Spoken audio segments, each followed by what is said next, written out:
안녕하세요, 슬비입니다. 다들 썸네일 보고 놀라신 분도 계실 테고 저의 지인들이라면 이미 많은 제 걱정과 한숨과 함께 들으셨던 분들도 계셔서 많이 알고 있는 이야기일 수도 있지만 저는 진짜 한 달 동안 피말랐기 때문에 저의 대출 후기를 알려드리고자 이 영상을 만들게 되었어요. 지금 생각해보면 영상 올릴 컨텐츠 하나 더 생겼네 하면서 웃어 넘길 수 있지만 100%는 없다는 생각에 한 달 동안 진짜 왕불안했네요. 우리 아파트의 경우 협약은행이 14군데 정도인데 그중 농협, 하나, 우리 신한은행이 디딤돌 대출이 가능했고요. 기금 이 든든 사이트에서 24년 12월 29일 자산심사위에 신청을 했고 12월 31일 적격 문자가 왔어요. 25년 1월 8일 은행에서 서류 지참해서 오라는 연락을 받았고 9일 제 명의로 단독이긴 하지만 남편과 같이 방문해서 사인해야 한다고 해서 남편과 같이 서류 들고 은행을 갔고요. 서류는 은행마다 조금씩 차이는 있는데 신분증, 소득 및 재직 서류, 건강보험 자격 득실 확인서, 4대 보험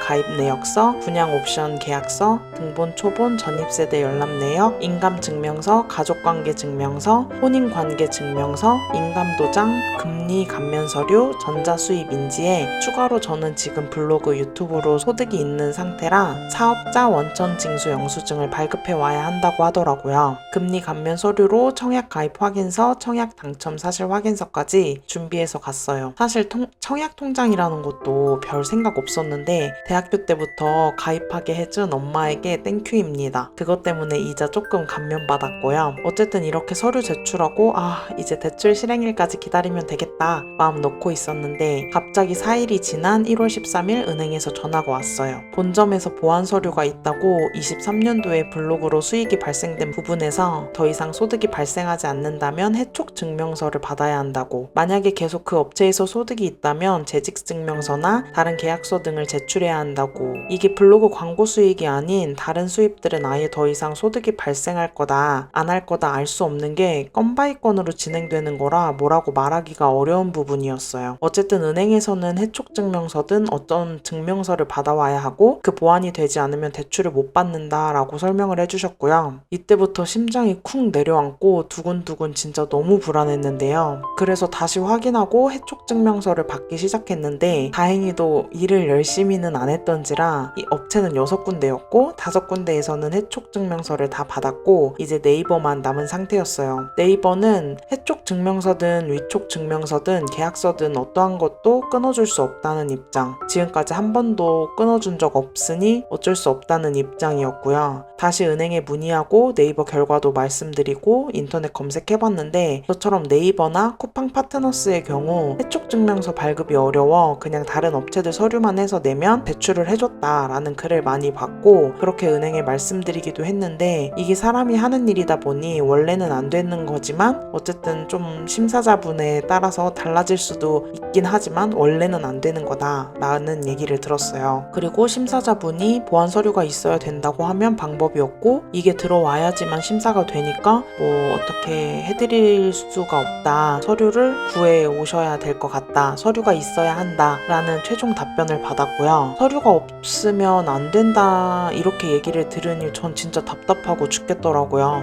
결국 아파트 담당 법무법인에도 문의를 했었고 은행에서 그렇게 말하면 방법이 없다, 제 상황이 너무 특수 케이스고 은행에서 안 된다고 하면 안 되는 거고 대출 못 받는다 라고 하니까 제 입장에선 엄청 억장이 무너졌는데요. 그럼 디딤돌 말고 다른 일반 대출이라도 받을 수 있는지 물어보니 일반 대출도 결국에는 은행에서 심사로 하는 거라 안 된다고 하면 안 되는데 뭐 그건 될 수도 안 될 수도 뭐라고 확실하게 답변을 할 수는 없다 라고만 얘기를 들은 상태라 계속해서 스트레스만 받아갔어요. 점점 입주일은 다가오니까 이사 준비나 여러 가지를 준비하면서 가구도 사러 가고 가전도 사러 가면서 막 몇백씩은 쓰고 있는데 대출이 나올지 안 나올지도 모르는데 이게 맞나 싶으면서도 막 사러 가니까 엄청 돈 쓰는 그 맛을 즐기질 못하고 이거 맞는 거지? 하면서 엄청 불안해 했었거든요. 어쨌든 그렇게 1월 14일 네이버를 제외한 나머지 업체들에서 받은 해촉 증명서를 제출했고 네이버에서는 안 해준다 하고 은행에서는 서류 없음 안 된다고 하니 가운데에서 저는 진짜 너무 난감했고 다시 은행에 문의를 남겨놓은 상태에서 계속 연락이 없어서 1월 20일 은행을 찾아갔어요. 담당 직원이 바뀌었더라고요. 사실 조금 더 불안하기도 했고 처음 에드포스트를 시작했던 그 메일이라도 홈택스에서 사업자 원천 징수 영수증은 제출했지만 다시 한번 네이버 직인 찍힌 영수증이라도 제출하려고 제출하고 왔고요. 은행에서 원하는 서류를 제출한 게 아니라 불안했기 때문에 1월 24일 다시 연락을 드렸는데 대출 실행일까지 기다리라는 말만 들었어요.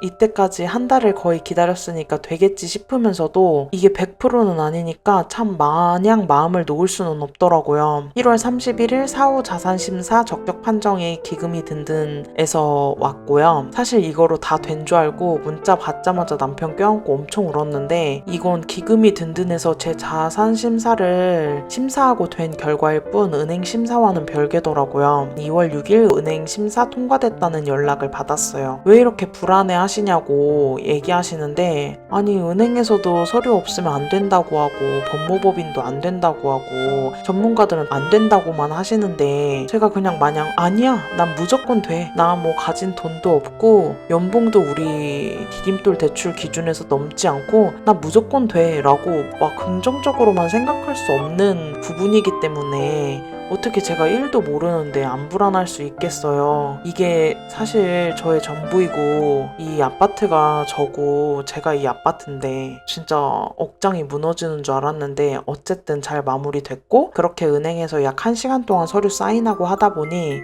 일할 때 보호자분들한테 의사 선생님이랑 최악의 상황에 대해서 막 설명하면서 동의서 받던 그런 상황들이었을까 싶으면서 어쨌든 그 최악의 상황이라는 것도 100% 안 생긴다는 건 없는데 한 달 동안 진짜 다시 한번 환자분들이랑 보호자분들이 이런 마음이었을까 하면서 100번 이해했고요. 10일 정도 남기고 대출 실행 약정서를 작성하고 왔습니다. 한 달 동안 피만 마르지 살은 안 빠졌지만 어쨌든 전 무사히 제 집에 이사 올 수 있었고요. 여러분들도 너무 걱정하지 마시고 더 자세한 대출 후기는 포스팅 3개에 걸쳐서 블로그에 남겨놨으니까 한번 슬비아이 블로그 검색하셔서 보시면 될 것 같고 그래도 대출이 되기는 되더라고요. 은행집에서 진짜 제 집이 되는 그날까지 화이팅입니다. 혹시 궁금한 점 있으시면 댓글 남겨주시고 끝까지 영상 시청해주셔서 감사드립니다. 구독과 좋아요는 영상 만드는 데 있어 큰 도움이 되니까 꼭 눌러주시고요. 감사합니다. 안녕!